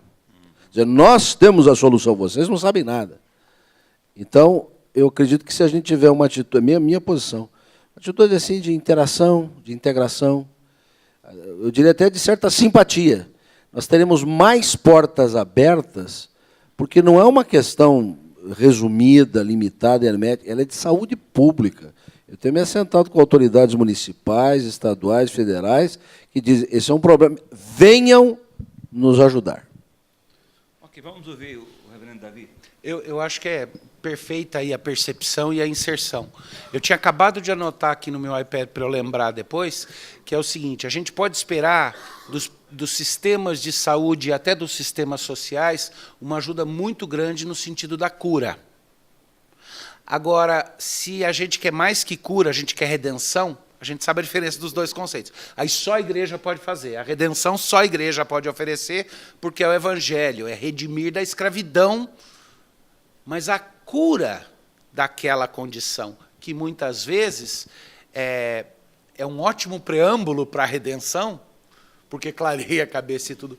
Ela é um trabalho no qual seria tão bom se a gente tivesse a humildade para ser cobeligerante com outros que estão na mesma luta. Não significa que a gente amarrou, na minha opinião, as trouxas até o fim, porque a gente não vai ficar satisfeito só com a cura. A gente quer mais que cura, a gente quer redenção. Mas, poxa, ser cobeligerante com aqueles que buscam a cura é um testemunho precioso, né? Essa é a minha opinião, eu posso estar enganado. Deixa aí só o complemento aí. Só complementando, reverendo Juarez. Droga não é só um problema social. É mais do que isso, é um problema de segurança. Entendeu? É uma série. Hoje, em Brasília, fizeram lá uma reunião de comissão para saber qual área que a droga seria inserida. Aí não, era só da saúde. Hoje hoje é da saúde, da segurança, da área social, todo mundo. Porque as drogas viram uma epidemia. Há 35 anos atrás, quando a gente falava em drogas, a nossa mente era remetida para o homem de cor no morro. Favelado. Hoje, nós temos um paciente lá que é coronel não sei de onde, o outro é médico não sei de onde, entendeu? Hoje, lá tem um dentista que ficou conhecido porque entrava no mercado para roubar lá desodorante para cheirar, entendeu? Então, a droga hoje tem todas as dimensões, entendeu? Isso eu queria aqui alertar. E eu falei outra coisa que eu acabei esquecendo aí, mas depois eu lembro aí. Tá, ok. Meu nome é Saul Henrique, eu estou no 6º ano de Psicologia e estou a noroeste de São Paulo. Desde 2003 eu trabalho diretamente com famílias codependentes e dependência química. Em 2003 eu comecei a trabalhar numa comunidade terapêutica e também trabalhei com o presbítero Roberto em Vila Velha um tempo. E eu queria saber se a comissão já pensou, tem pensado na situação da codependência. A codependência é o adoecimento psicoafetivo das pessoas que estão ao redor do usuário. Não é? Porque hoje, na minha igreja, eu tenho 3 famílias que sofrem com a codependência. Inclusive 2 delas com os filhos reclusos, estão presos por causa do uso e tráfico de drogas. Henrique, o seu Jará aqui vai responder.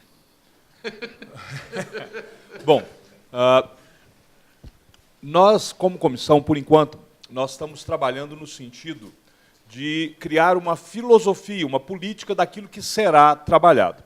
Mas, de forma particular, aqui, membros da comissão, eles atuam em diversas áreas e conhecem o problema. A comissão foi nomeada com o objetivo de o que a igreja vai oferecer. Por isso, quando nessa discussão se fala de uma secretaria, uma junta, um conselho, tem sido algo que tem sido mais discutido, porque pode dar a oportunidade da participação não só de homens, como também de mulheres. E o conselho, então, seria mais amplo, exatamente pensando nessa questão da codependência.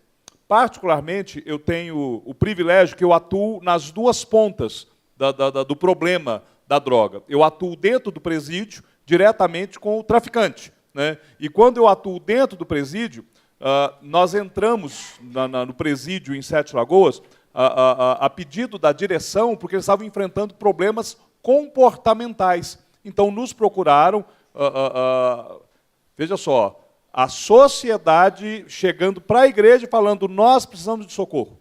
Né? O problema era comportamental. E aí nós começamos a atuar, e com isso nós começamos a trabalhar junto com as famílias. E eu também atuo dentro da escola, que é a outra ponta, que também a direção da escola, sabendo do trabalho que a gente fazia dentro do presídio, vem, nos procura e fala assim, olha, os nossos alunos estão envolvidos com droga. E agora os pais dentro da escola estão procurando e dizendo, nós também precisamos de socorro. Então, faz parte do pensamento da comissão pensar na codependência.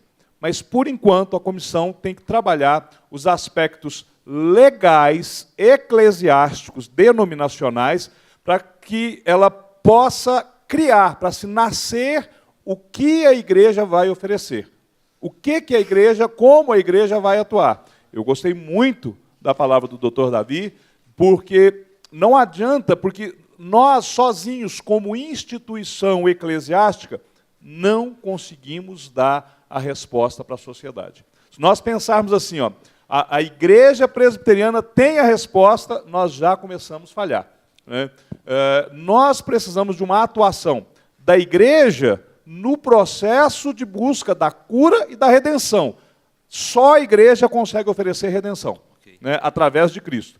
Mas nós precisamos desta associação com outras entidades, talvez com o Estado e, às vezes, até com outras denominações, pelo menos neste combate específico, né? E aí, tanto para a linha de frente, quanto para aqueles que são atingidos lateralmente, que seriam os codependentes familiares e por aí vai. Ok. Pastor, Pois não, só um comentário.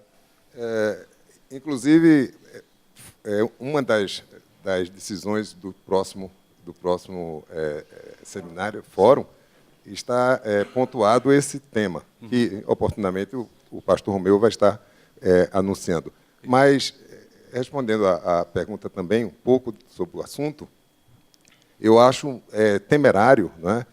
Temerário o familiar, aquele que está lidando diretamente com o caso do viciado, não é, ali, ele se lançar nessa lida sem uma assistência, não é? Ok. Uma assistência. Rodolfo, na palavra o pastor Roberto, na meditação, ele falou sobre jovens na igreja, que ele vê ali, dependente.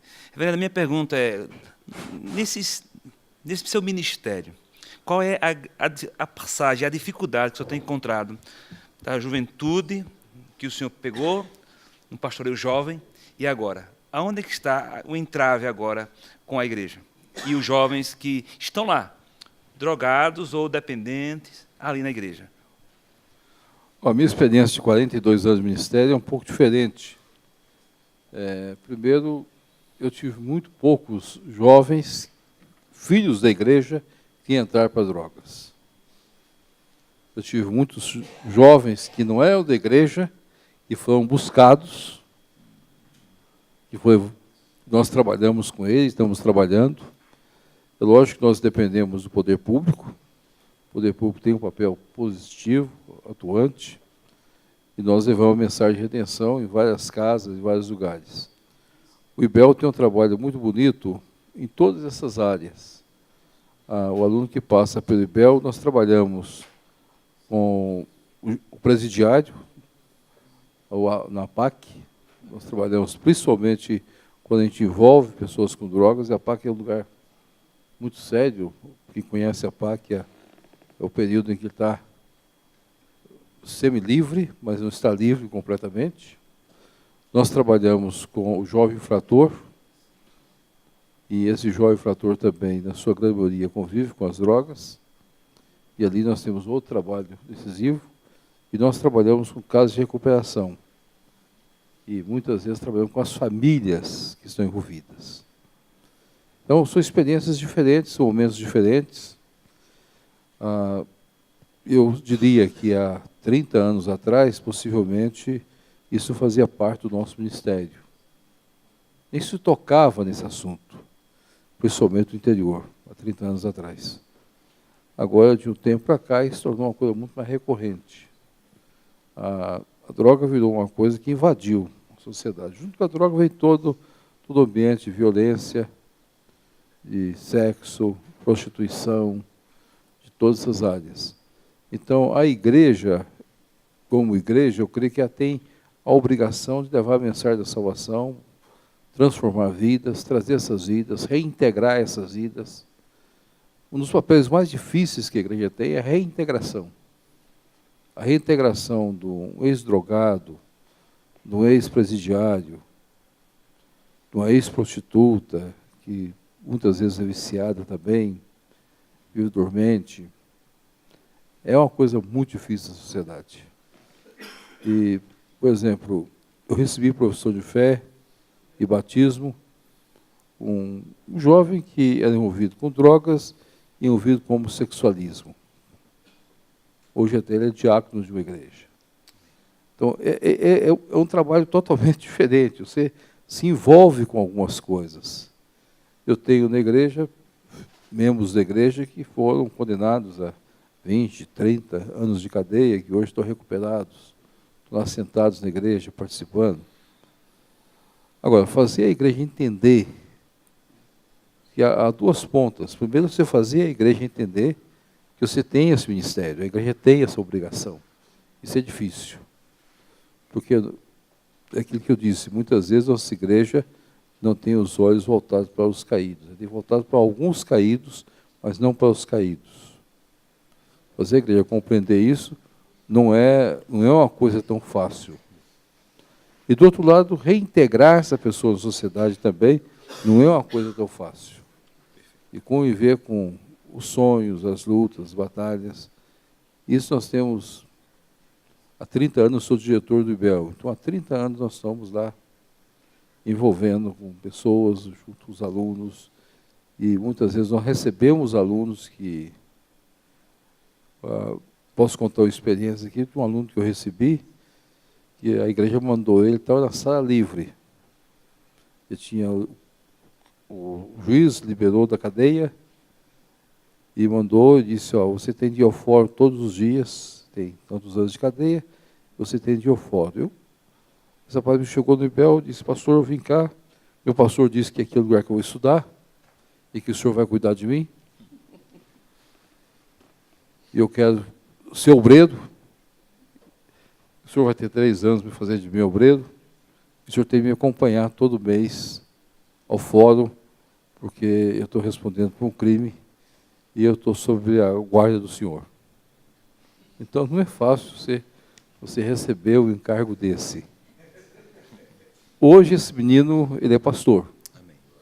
Eu não posso dizer aonde ele é pastor, mas ele é pastor presbiteriano, está atuante na igreja e trabalha com o movimento de drogados. Então, você tem de estar disposto a isso. Essa reintegração, essas lutas, isso é muito mais difícil. E, muitas vezes, as quedas que as pessoas têm. Às vezes, saber conviver com a queda. Quem trabalha nessa área tem que estar disposto também a conviver com as quedas. As quedas não são fáceis. Às vezes, a pessoa fica quase enlouquecida. E você tem de conviver com ela naquela queda, naquele momento, e sentir a dor da pessoa, sentir a luta da pessoa. Agora, você tem a cooperação. Isso não é tão tranquilo. Agora, esses dias eu estive envolvido para liberar uma pessoa que estava preso lá na cadeia pública do Mato Grosso. E ele, uma das cadeias nossas, perto de Dourados, eu tive um sorriso, de tirar essa pessoa de lá e trazer para patrocínio. Uma luta, porque ele está no processo. Agora, quem vai acreditar? Você tem que convencer juiz, você tem que convencer advogado, família pobre, você tem que achar advogado, você tem que convencer alguém. Tudo é um processo na vida. Não é uma coisa tão simples. Então, você envolve vida, você envolve tempo, você envolve dinheiro. Então, essa experiência é diferente. Então, às vezes o pessoal vai sentir isso. Reverendo, vou caçar seu tempo agora, viu? Só pegar a carona aí. Ele queria fazer isso faz tempo. Xavier. Se o senhor me permite, queria fazer uma pergunta ao reverendo Davi, que foi o preletor desta noite. Reverendo Davi, a palavra do senhor foi extremamente impactante. Se nós desejamos, então, que as pessoas voltem os seus olhos para o Deus único e verdadeiro, nós precisamos ter uma percepção, então, dos falsos deuses que estão chamando a atenção dessas pessoas. Exatamente. Mas, ao mesmo tempo, no segmento evangélico, de um modo geral, o segmento evangélico pensou durante muitos anos que estaria imune à questão das drogas. Ela não chegaria dentro das nossas igrejas. A minha pergunta ao senhor é, qual a sugestão que o senhor nos dá para quebrarmos os paradigmas dentro das nossas próprias igrejas, onde o problema das drogas não é mais somente um problema social, é um problema que está dentro das nossas igrejas, onde filho de pastores, presbíteros, membros das nossas igrejas, na dependência química, e onde muitas pessoas ainda são olhadas com reserva, onde muitas vezes aquele amor que deveria ser tão evidente, não é. Portanto, essa pergunta eu dirijo ao senhor para obter uma... Eu acho que eu vou dar assim, uma resposta rótulo, e daí eu volto para explicar, mas precisa parar de baalizar Jeová. Baalizar, transformar Jeová num Baal, ou considerá-lo como se fosse. Vou explicar o que eu quero dizer com baalização de Jeová. Se eu disse que, na minha opinião, é um ídolo do coração, são ídolos do coração, e a nossa opção é quase que uma competição binária, Deus ou ídolos, que vozes eu vou escutar, ou quem eu vou adorar, só existe um ser no universo que pode ser adorado na sua plena transcendência, na sua plena imanência. É Jeová. Ele é o Deus distante, o Deus poderoso, o Deus inescrutável, e Ele é o Deus próximo do meu coração, com quem eu converso, e como diz a velha música americana, Ele anda comigo, Ele conversa comigo, e Ele diz que eu sou seu filho e seu irmão. Transcendência e imanência só, até conceitualmente, mas especialmente e experiencialmente, só Jeová. Agora, se todo ídolo é uma tentativa de substituir Jeová por alguma coisa mais palatável ou controlável, ou que não me produza vergonha e ira por causa do meu pecado, como que eu vou fazer? Eu preciso de ídolos para substituir tanto a transcendência quanto a imanência. Nenhum vai fazer os dois.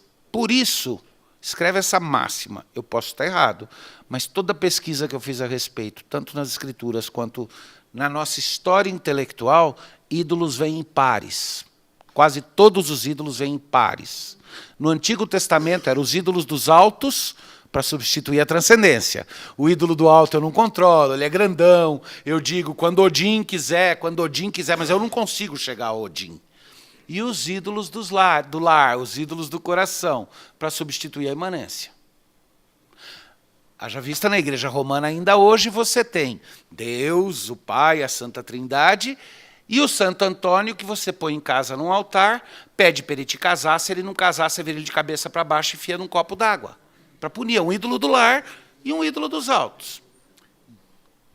No ministério pastoral e no ministério cristão, muito facilmente, os ídolos secretos do nosso coração, vaidade, vontade de sucesso, vontade de ser amado pelos outros, e várias outras coisas, que poderiam ter destinações corretas como motivações, mas se elas estiverem inordenadas ali, elas são ídolos do coração. E o ídolo do coração permite que eu facilmente finja, pelo nome que eu dou, que eu estou a serviço de Deus. Mas, na verdade, eu estou usando Deus como instrumento de validação dos meus ídolos do coração. Então, se eu no ministério estiver tão encantado com o sucesso do Davi, que esse for meu ídolo, Jeová vai ter que papel na minha vida? Habilitador, facilitador, como numa relação codependente, facilitador da alimentação do meu ídolo. O que eu fiz com Jeová? Transformei ele num Baal. Eu falo que eu sirvo a Deus como justificativa de um serviço próprio. Por isso que a Bíblia fala, não toques nisso, não toque naquilo, tal, não tem valor algum contra a sensualidade, antes é culto de si mesmo, culto próprio, melhor traduzido. Então, o que eu diria? Se a igreja conseguir sair dessa situação, e começa com a liderança, porque onde nós formos, nós vamos levar os outros, porque eles são motivados pelos líderes, não é à toa que a Bíblia fala em juntas e medulas, são conexionais. Se nós tivermos a motivação de servir a Cristo mesmo, a gente vai querer imitar Ele. A gente vai querer lavar pé, a gente vai querer dar banho em aidético no meio da noite, se for um irmão em Cristo que está precisando, e ter coragem de meter a água na banheira. A gente vai ter coragem de chamar os jovens da igreja e falar, escuta, tem algumas coisas que vocês vão sentir muita vontade de fazer, agora que vocês estão indo para a faculdade, elas são fáceis, não façam porque eu fiz e me estrepei. Sabe, a gente se expor desse jeito é difícil. Vai ter coragem de fazer tudo isso se a gente estiver realmente servindo a Jeová, e no nosso coração, andando com Cristo intimamente, sem a idolatria. O gozado é que, e eu peço desculpas para você, eu estou te respondendo como é que a gente faz para lidar com a idolatria que impede a igreja de cuidar do drogado, que é um idólatra, dizendo que a gente primeiro precisa curar a idolatria do coração da gente mesmo. Mas é isso. Eu tenho uma fala que eu falo para a minha igreja. Eu aprendi, o reverendo Roberto, acho que ele sabe disso, aprendi indiretamente dele. Porque uma vez a gente conversou sobre um assunto muito, e daí ele foi pregar na minha igreja e ele falou algo parecido. E aí eu apropriei, mexi na cabeça, e eu passei a dizer para a minha igreja, porque o lugar que nós nos reunimos é alugado, eu não posso, mas se eu pudesse, eu mandava botar uma placa de metal enorme na porta de entrada do lugar em que nós cultuamos, dizendo, proibido a entrada de pessoas perfeitas. Irmão Milton. É só um testemunho que há mais de 10 anos nós tivemos um encontro aqui sobre o mesmo tema, só que da sociedade civil. E foi me dada a oportunidade de dar uma palavra. E eu disse o que o nosso preletor disse, que a solução passava por Jesus. Eu fui vaiado por metade do auditório. Quando chegou o preletor principal, que era um grande banqueiro, que punha dinheiro em projetos, ele começou a fala dele dizendo assim, que ele não podia entender, mas os casos que deram certos são casos em que partiu essa matiz religiosa, assim que ele falou. Ele simplesmente, a sociedade reconhece que sem Jesus não há solução. Ok. Meu irmão, vou pedir vênia a todos, vamos encerrar com esse irmão, tá certo? E depois todos da mesa terão 1 minuto, tá certo? Para dar uma palavra final. Irmão, seu nome e a pergunta. Okay. Me chamo Wellington II, sou de João Pessoa, da Paraíba. Tem 2 minutos agora. Sou pastor de origem batista, mas há 2 anos estou na Igreja Presbiteriana de Tambaú. O reverendo Robson, doutor Davi Charles esteve conosco recentemente. Vai perder 1 minuto se continuar assim. Vá. E algo que trabalhei durante muito tempo com jovens, e é perceptível, como o reverendo ali comentou, que nós partimos do pressuposto que os nossos jovens eles estão imunes a esse envolvimento com drogas. E nós temos constatado diariamente que, infelizmente, muitos dos nossos jovens eles estão tendo essa relação, esse contato com as drogas e se envolvendo, e muitas vezes nós estamos com os olhos fechados para uma realidade que está muito próxima de nós. E também estou delegado de polícia e eu vivencio isso também diariamente, e eu posso observar que o consumo de drogas ele tem sido cada vez mais precoce. Os trabalhos nas escolas, na comarca onde eu atuo, nós temos desenvolvido um trabalho de conscientização, de prevenção e conscientização em ambientes públicos, em escolas, e eu posso perceber na convivência diária que o caso não é apenas os adolescentes, nós visamos muitos os jovens, mas a questão, a cada dia mais, das drogas está tendo experiências mais precoces. Nós podemos observar crianças de 7 e 8 anos de idade. Acho interessante nós também começarmos a pensar, a comunicar, principalmente o Evangelho, porque, de fato, não adianta apenas nós resolvermos uma questão de saúde pública, que é uma questão de saúde pública, uma questão de segurança pública, porque hoje 95% dos crimes na comarca onde eu atuo, eles são em decorrência direta ou indireta das drogas. Mas nós temos de transmitir, comunicar o Evangelho da Graça para que, de fato, haja redenção e essas pessoas tenham, de fato, um encontro verdadeiro com o Senhor e nasçam de novo e possam realmente ter suas vidas transformadas. Nós temos, de fato, de associar todo esse envolvimento também com entidades públicas que já desenvolvem, como o irmão comentou, mas nós também temos essa função precípua de levar a mensagem do Evangelho, que, de fato, é o poder de Deus para a transformação da nossa sociedade. Agradeço a participação, já que não houve pergunta, vamos encerrar aqui. Foi uma participação, agradecemos. data vênia, por favor, tá certo? Vou passar a palavra para o Ronaldo, o Roberto, e assim vamos terminar. Devido ao horário, muitos estarão voltando, já são 21h24, amanhã estaremos aqui de novo. Agradeço muito a paciência de vocês e como foi enriquecedor esse nosso encontro. Palavras finais. Eu quero parabenizar o colega ali, pastor delegado, não é isso? Eu sou agente especial da Polícia Federal, aposentado, botei muita gente da cadeia. Mas nos últimos 15 anos, Deus tocou no meu coração para fazer exatamente o contrário, entendeu? E eu faço isso com o maior prazer, entendeu? E outros colegas me acompanharam, estão por aí. Então, parabéns isso, que o delegado, né, pastor, então, daqui a pouco está aí, largando aí, pendurando a carteira para atuar na prevenção. Ou pode fazer como delegado. Eu fico muito feliz pela Igreja Presbiteriana estar aqui reunido hoje falando desse assunto. É motivo da minha oração.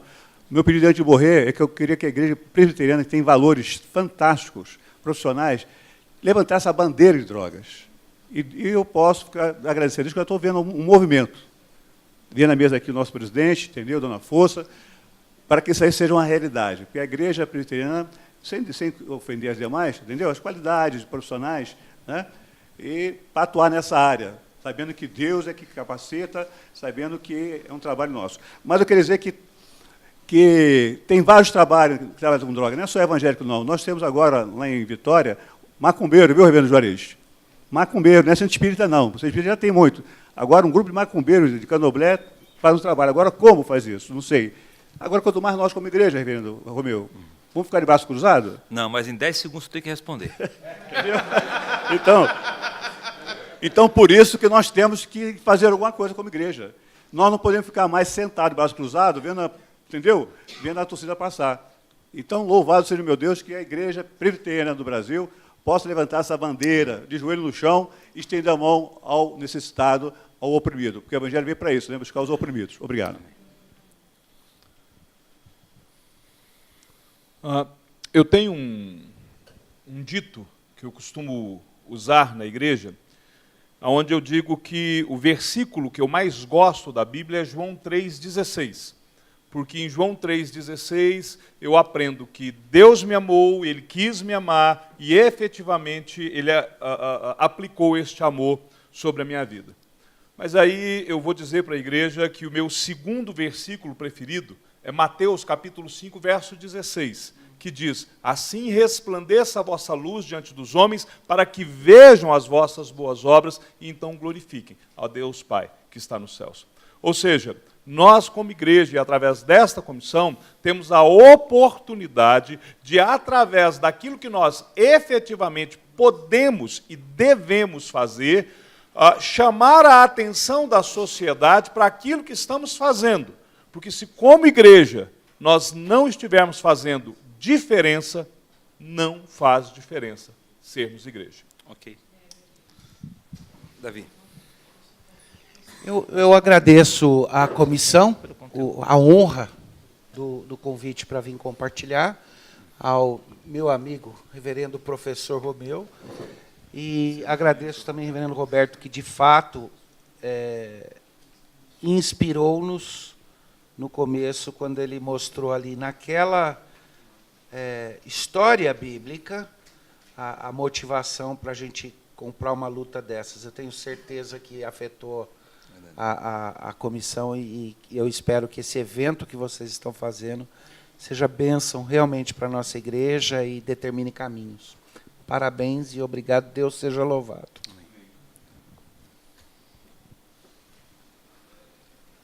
Eu gostaria de expressar nossa gratidão por estarmos aqui. Gostaria de dizer ao presidente da comissão que o que a igreja espera é que nos fóruns surja a política que vai ser defendida no Supremo Conselho de 2018. Amém. E que Deus possa abençoá-los. Vamos tornar o que nós estamos falando em prática. Nosso muito obrigado. Não sei se pode se falar depois do reverendo Roberto. Estou arriscado, mas eu vou tentar. O tema, motivos do coração. João, na sua primeira carta, no finalzinho da primeira carta, lá no capítulo 5º, no último versículo, ele diz: filhinhos, guardai-vos dos ídolos. E não estava se referindo a outra coisa. O que eu deixo aqui para que nós possamos refletir é que nós precisamos, como o reverendo falou, nos disponibilizar para ajudar. Como podemos ajudar a nossa própria igreja, o rebanho? Como ajudá-los a guardar os corações dos seus ídolos? Precisamos fazer o diagnóstico disso. Nós, nos nossos púlpitos, nós pregamos, mas precisamos estar acompanhando. E é acompanhamento, em aconselhamento bíblico, que se pode fazer isso. Avaliar os pressupostos e poder de fato, ajudar o rebanho. O rebanho precisa de ajuda, ele precisa de recurso, de enfrentamento, porque os problemas continuam. Porque não deu tempo de nós... Eu ia perguntar ao presbítero Roberto a experiência que é grande na sua dedicação, porque essas pessoas são tiradas dos seus vícios. Quando eles voltam para os seus ambientes, eles continuam com os mesmos problemas, nós estávamos conversando isso na comissão, e ali eles precisam de recursos de enfrentamento. E só realmente o Evangelho pode fazê-lo.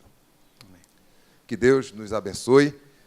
Agradeço a presença de todos, o tempo, né, e de toda a comissão, para que nós possamos continuar esse trabalho. Deus abençoe. Nós agradecemos a mesa aqui composta. Dizer que esse material está sendo gravado, estaremos tendo uma mostra e pretendemos, com esse material, ir para o segundo fórum, que vai ser no extremo do nosso país, no norte do país, em Manaus, porque é a capital do país com o maior consumo de droga e na juventude. Então, a gente teremos o nosso próximo fórum, vamos apresentar à igreja a documentação que se espera dessa comissão. Porém, você não pode faltar amanhã, rapaz. Você tem que vir aqui amanhã. Olha o tema que vamos ter. Amanhã, às 9 horas, a abertura devocional e 9h30, palestra, a importância e a relevância do tema para a igreja. O reverendo Wagner estará falando, ele está nesse ministério, nesse envolvimento temático há mais de 10 anos. Teremos painéis aqui também e ainda vamos falar sobre a temática da responsabilidade da igreja frente ao tema, com o reverendo Miguel Júnior. Então, todos são convidados. A nossa pretensão é trabalharmos esses dois temas, porque juntos estamos construindo um extrato do que será a comissão para a IPB. Então, contamos com vocês, tá bom? E haverá a última participação amanhã da plateia, onde vamos dividir em grupo, e você estará trazendo sugestões, mandando sugestões para nós. Agradeço muito ao Cláudio. Cláudio, muito obrigado. Ele tem material excelente. Estou levando para Natal. Quem não tem, leve. Tem que pagar, óbvio. Tá certo? Você procura ele. Mas foi muito bom ouvir você, saber que a boa mão do Senhor é com você e com o Jonas, seu pai. Tá bom? Deus muito lhe abençoe. Vamos ficar em pé para terminar. Reverendo Roberto, traga a bênção do Senhor sobre nós.